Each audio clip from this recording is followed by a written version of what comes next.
All right, on today's episode of Locked On Avalanche, something that has not happened for 7 years has happened, and it involves a member of the Colorado Avalanche.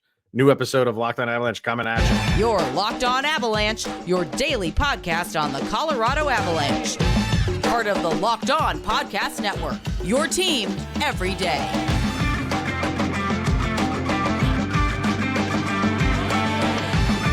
All right, everybody, welcome to the Locked On Avalanche podcast. We're part of the Locked On Podcast Network, your team every day. I'm your host, Chris Maselli. With me, as always, Mr. Shaggy Von Doom, Kyle Sullivan. Thank you for tuning in, making it your first listen of the day. That is always appreciated. Make sure you follow us on our social media outlets, LOPN_Avalanche on Twitter, X, Locked On Avalanche on Instagram, and Threads. Questions, comments, concerns, and opinions, lockedonavalanche@gmail.com. And make sure you are following us on our YouTube channel. Over on YouTube, hit subscribe, get notified when a new show goes live, and make sure you are subscribed to our subtext as well. Link to that is in the show notes below. And when you do, chat with Kyle and I one-on-one, become a special insider. We get your opinions and everything Avalanche, which we share on this very show. All right, we have a few, some more mid-season grades. We're making our way quickly and swiftly through that. We're finishing up pretty much with the forwards for today. We'll get to the February schedule. I know we have one more day in January, but there's no games for a week and a few days. So we'll get to that February schedule. It's an interesting one, as most are. But where we will start today, sir, is right at the top. Some pretty cool news, I feel. The TSN folk put up a top 25 list in the player ranking. They do it at the beginning of the season, and then they do it, midway through the season, which is now. And for the last 7 years, it's been Connor McDavid. No surprise there. And even for 7 years before him, it was Sidney Crosby, which I wasn't really aware of that part of it. But okay, this just kind of adds to it. So really, for the last 14 years, you've had two guys at the top of this top 25 player list until now. And after 7.5 years, Nathan MacKinnon has unseated the great Connor McDavid and is at the top of this list. It's kind of a big deal, Kyle, if you ask me, because we'll get into, our thoughts on it. But Connor McDavid is at the top of everybody's list, and I understand why. But there's some things that I want to get into why I think like this is warranted. But what's your take on it, first of all? I like how you mention that Connor McDavid is at the top of a lot of people's list right now, where that should be past tense. Honestly, when you look at the hardware, Nate has the Stanley Cup, right? And that's your big. Connor McDavid right now is just Dan Marino. And Nathan MacKinnon, he's got the Stanley Cup to prove that this style of game is good enough. And now the stats are starting to catch up to Nathan MacKinnon, where he's having McDavid type numbers.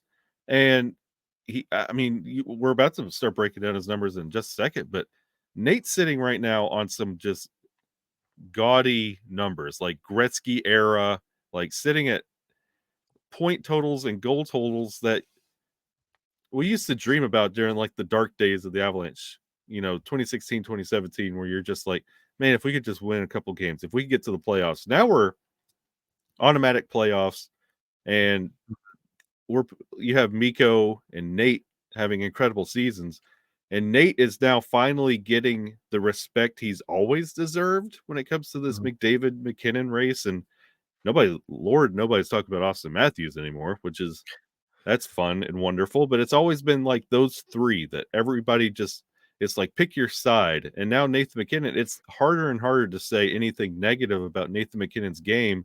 And we talk about it all the time. The everydayers know Nathan MacKinnon's doing all this, and it still feels like he's got another gear and a half.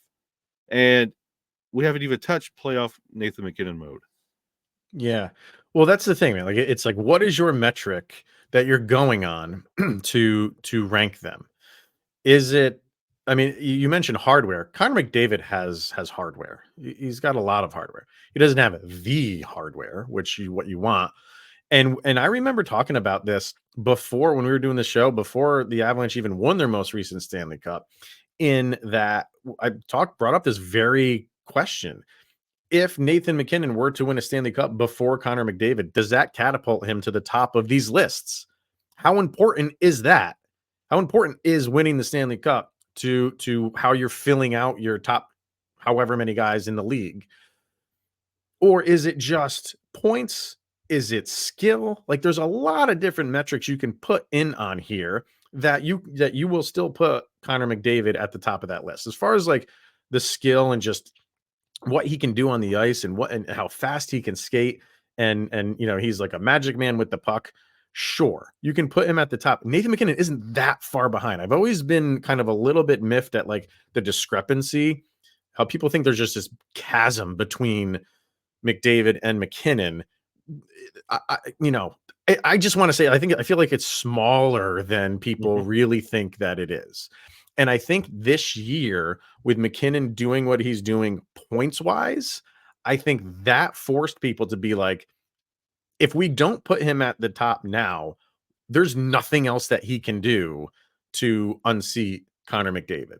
So you almost like he's done everything Connor McDavid has done, minus the Hart trophies, right? But hopefully that'll he can add that to his resume after this year. But he's literally done everything that you need a guy to do, including the one thing Connor McDavid has not done in winning a Stanley Cup. And now that he's got the points to go with it, as far at this point in the season, I kind of felt like you got to prop him up to the best player in the league right now. I don't know how you don't. And I think a little bit of this also has to attribute to Connor McDavid being hurt earlier this year. And you kind of you're sitting in a McDavid-less NHL and you're looking around and then you're watching Nathan MacKinnon do what he does. And with such authority, and he's had 2 4-goal games already this year. And it's getting harder and harder to say anything where it's like, yeah, he's got a good team. If he's putting up 4 goals by himself, it speaks a lot to his talent and the way he's doing it and the goals that he's getting. It's in varied forms and varied mediums. It's up close, it's slap shots, it's just the hustle. We talk about all the time, the social media 30-second clip. Nathan MacKinnon can make those. And usually when McDavid's making one of those goals, it's like barreling. Nobody could catch him. It's the speed. It's impressive. It's impressive. But MacKinnon is making them just effortless. And you just look at it and it's like, we talk about the all hell Kale moments. Nathan MacKinnon's, you just look at those goals and you're like, this guy, and he's got so much more to give. And he's also adding the assists to his game too. So he doesn't have to constantly score 4 goals. He can facilitate, which is something you can't really attribute to McDavid as much. Yeah, I mean, that's what makes him dangerous, is you just don't know what he's going to do with the puck. Because like he can obviously score the goals, but he will look to facilitate as well. So and then include the home point streak to start a season. You include that thing. You include his 19 game point streak, and then now he's following that up with another 13 point or 14, whatever it is right now. As if he didn't have that little glitch in the middle of all this, he'd be at like a 33 or 34 point something around there game point streak, which is just absurd. So it's just it's everything that you would think. I'll ask you this: what's your argument for not making him the top player in the league right now? What is the you know argument? what? And that's you set that up perfectly, because that was about to be what I think this conversation shifted the moment that Nathan MacKinnon gave that pass up for LOC to get his hat trick. Because the one thing that everybody said about Nathan MacKinnon, he's crazy. He's a hockey machine, but he's got a few screws loose. He's in it for Nathan MacKinnon just became like the fan favorite in that moment. Like, look how selfless. Like, he could have got another hat trick and added to. He's hungry for a heart. That's one of the things he doesn't have, and he wants it. And that would be a great thing to add to the resume this year. He gave it up for LOC to get his first. And then that clip went everywhere. And you saw that, and everybody's like, you know what? Nathan, he's turned a leaf. Look at this new Nathan MacKinnon. and you see it in his interviews. He's happy, he's jovial. The thing that you always said that he's crazy, he throws sticks, he's got a temper. Not anymore. So, and just go over to the list quickly. Obviously, MacKinnon is at one. McDavid is at number 2. It's not like he was in free fall or anything like that. 11. Yeah. Cale Makar is at number 5, who just beat out Quinn Hughes, who's at number 6. Mikko Rantanen is at number 8. You got 3 guys, and this really shouldn't be a surprise, but 3 guys in the top 10 of the league. Don't take that for granted, people. Do not take that for granted. So McDermott's in there somewhere. Yeah, I'm still scrolling. I'll let you know by the end of the show if I found it. All right, so let's take a little break here. We get back the February schedule. We will dive into that right after this. First, let's hear from Jace Medical. And I know we come to sports to escape some of the crazy realities of real life, but let's just talk a minute about preparing for real life. And according to the FDA, pharmacies are running out of antibiotics like amoxicillin, and right in the middle of the worst flu season in over a decade, which is pretty scary. And I can't imagine a more helpless feeling than if Kyle and myself, with our kids, or any members of our families, if they got sick while a supply chain issue kept them from life-saving medications that they needed. Thankfully, we'll be okay because of Jace Medical. The Jace case is a pack of 5 different antibiotics that treat a long list of bacterial illnesses, including UTIs, respiratory infections, sinusitis, skin infections, among others. And this stuff could happen to any of us. So visit jacemedical.com and complete your physician encounter. It will be reviewed by a board-certified physician, and your medications will be dispensed by a licensed pharmacy at a fraction of the regular cost. It's never been more important to prepare than today. So go to jacemedical.com and use the offer code LOCKEDON to get 20% off of your order. Also, we are brought to you by FanDuel, and happy Super Bowl to all those who celebrate from FanDuel, America's #1 sportsbook. And if you're like me and if you're like Kyle, Super Bowl Sunday is all about scoring the best seats on the couch, grabbing your favorite football snacks, and placing some super bets. And FanDuel has many ways for you to end the season with a W. And not only can you bet on who will win the Super Bowl, which is Super Bowl 58, which is crazy just to think about, but FanDuel also has bets for which players will score a touchdown, how many points will be scored. It's prop bets galore over at FanDuel. And new customers, when you join today, you'll get $200 in bonus bets on your first $5 bet. So, or more, if you want to bet more, feel free. You still get $200 in bonus bets. So just visit fanduel.com/lockedon to sign up. That's fanduel.com/lockedon. Make every moment more with FanDuel, an official sportsbook partner of the NFL. All right, let's dive right into this February schedule. If you are watching over on the YouTube, there you go. Let me see if I can make that a little bit bigger. How's that looking? All right. Jarvis, make it bigger. All right. So here's the thing. Avalanche with this break, obviously, for the All-Star game. And if I'm not mistaken, didn't they just go on a road trip not that long ago? You're correct. They're doing that again as soon as the season picks back up. And that is a 6-game road trip, my friend. Starts off in New York. It's a back-to-back you start off with against the Rangers. The next day you are in New Jersey against the Devils. And then you're in Carolina against the Hurricanes. And then you're in Florida against the Panthers. A couple days off. You go back up the East Coast and you're playing the Capitals.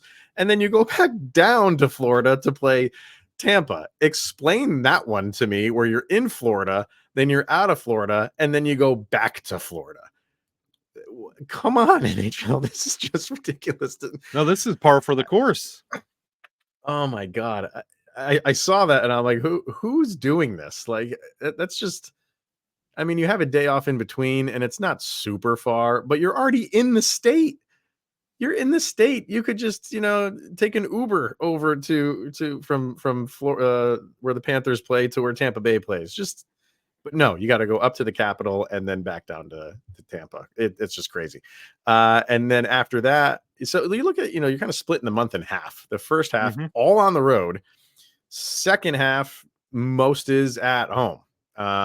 You have 2 games at home, Arizona and then Vancouver. We are all looking forward to that one. And then game on the road in Detroit, and then you're back home for 2, one against Toronto, another against Dallas, another one we're going to be circling, and then you end the schedule for February on the road in Chicago on February 29th of all things. So yeah, what are you thinking here, sir?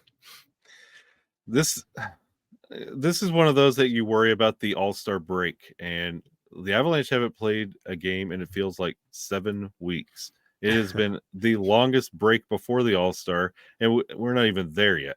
So you're going to be knocking off the rust against the New York Rangers. Not an easy task. And then a back-to-back, also not an easy task against a New Jersey Devils team that really needs to have a statement win and get things back on track. What better way to take advantage of a tired Colorado Avalanche team, still with a little bit of rust? That's a tricky way to come back from the All-Star break.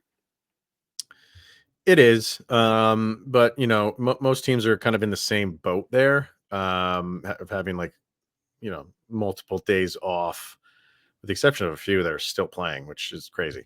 I'm looking. It is. You never like back-to-backs, right? No. But coming off of this, I think you're going to see their better game be the second game there, which is odd to say because usually the second game of a back-to-back is where you got the tired legs and everything. But I think you're going to see, you got to knock some rust off a little bit. I'm not the one that buys into it's a full game of rust. I feel like it's maybe a couple shifts. Yeah. But I think they're going to be back in getting the juices flowing. And that second game against the Devils, I think you'll really see them really start to get back into sync of what they were doing leading into this break.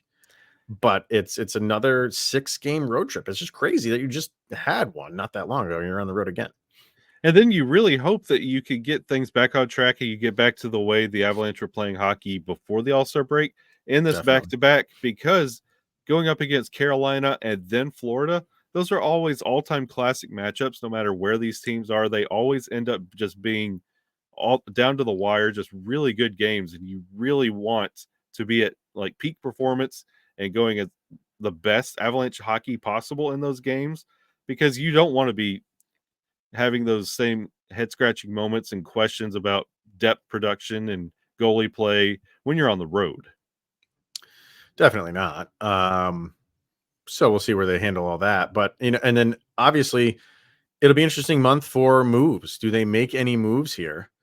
Long before the official trade deadline. So we'll have to keep an eye on that. But that Ranger game, that's where you're going to see Zach Parise for the first time. So, which, by the way, I will be at that game. So I don't think we'll have an episode the day after that, but I will be able to say I saw Zach Parise's first game in an Avalanche sweater. So that's kind of nice. And he's a former Islander, so there's going to be some juice in that one. I'm sure. Yeah. So hat trick incoming for first game. Hasn't played all year. Just for you. First game on the just for me, sure.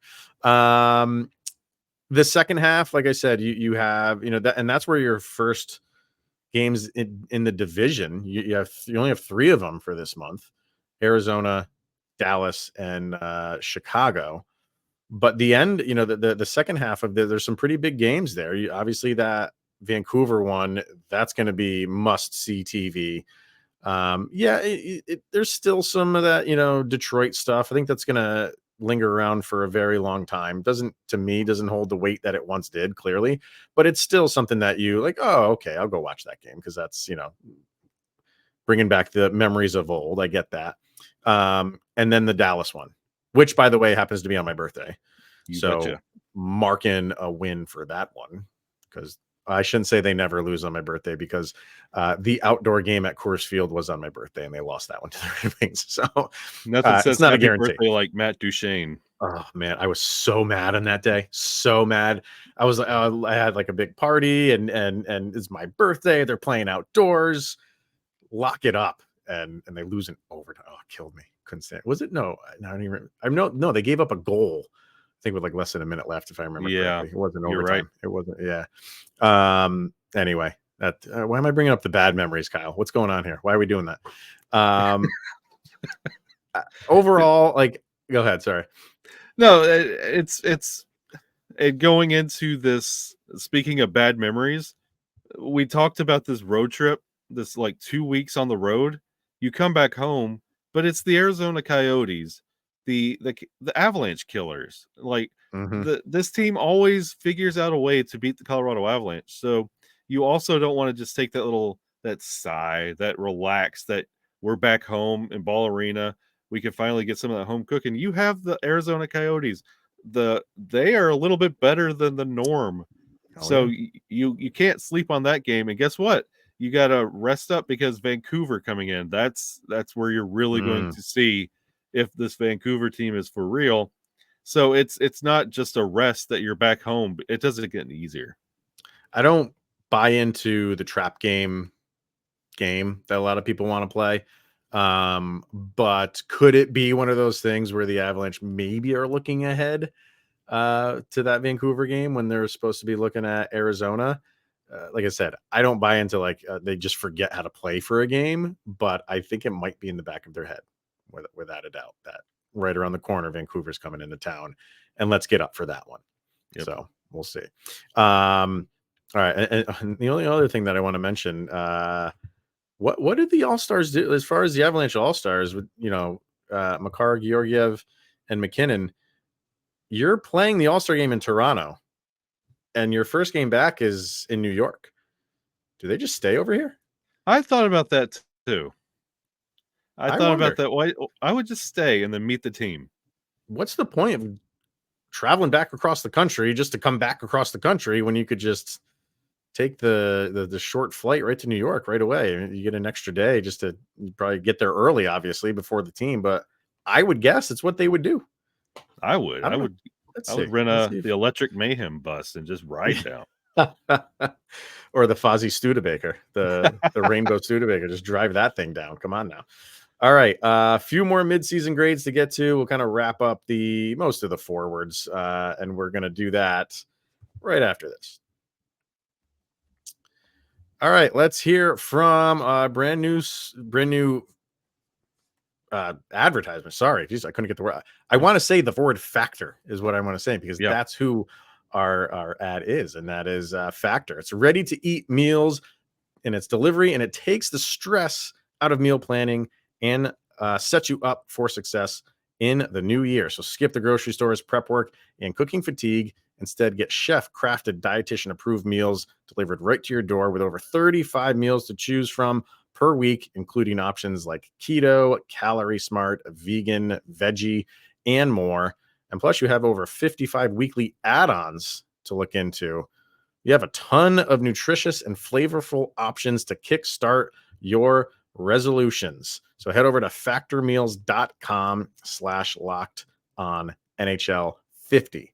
That's Locked On NHL 50, and use the code Locked On NHL 50 to get 50% off. That's code Locked On NHL 50 at factormeals.com/Locked On NHL 50 to get 50% off of your first order.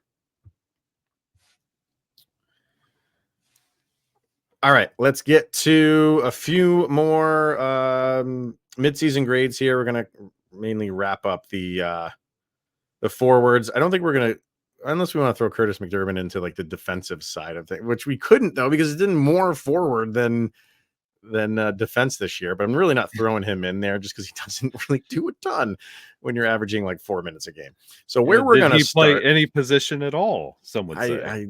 I guess. I mean, he played the position of skating is all I can really go on with him.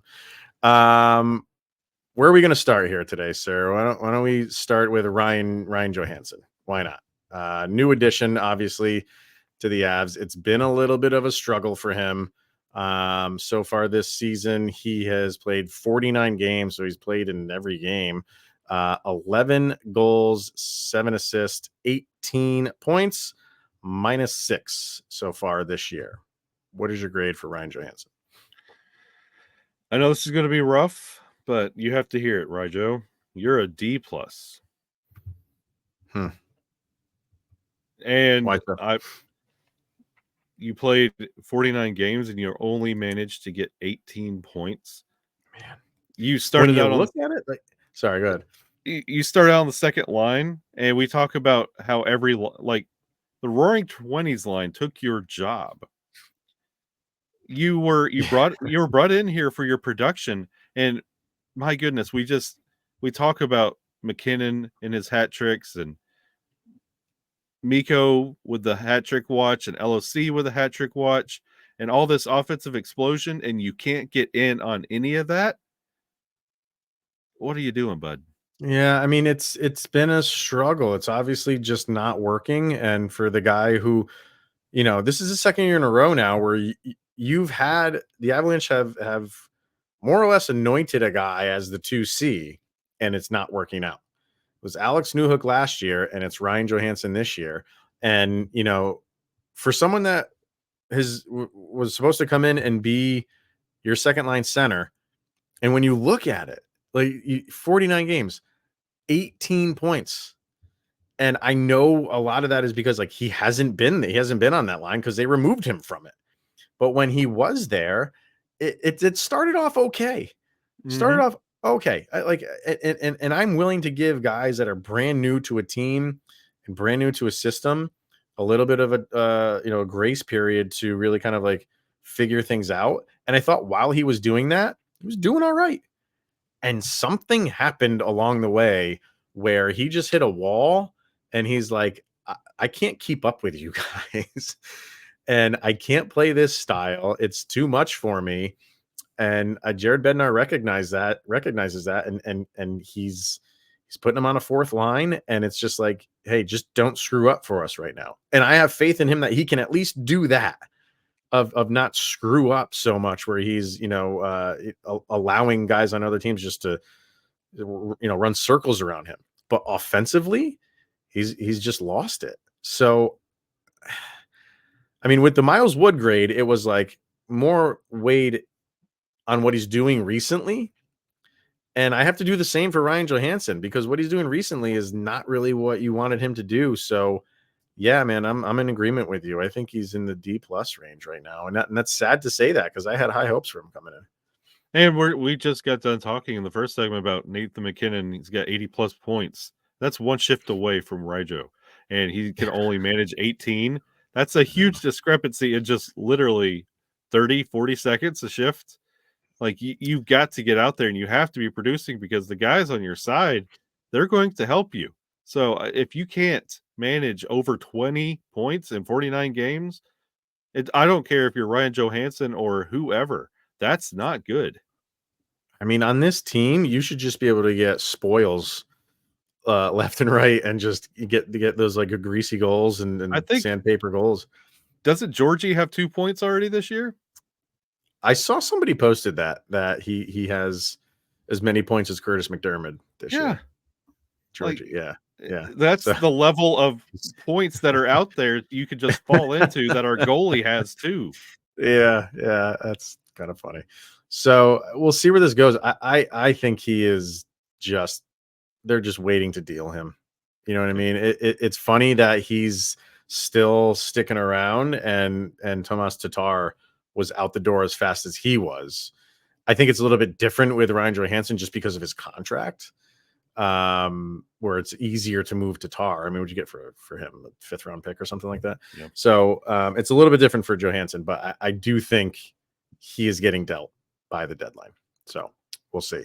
Sorry, were you gonna throw something in there? Yeah, if I was Ryan Johansen, I'd start complaining about my back and then enjoy that contract because wherever I'm about to go, they're going to make me work. And you lose sight of that. He's making $8 million, or I mean, his AAV is $8 million. Pretty crazy.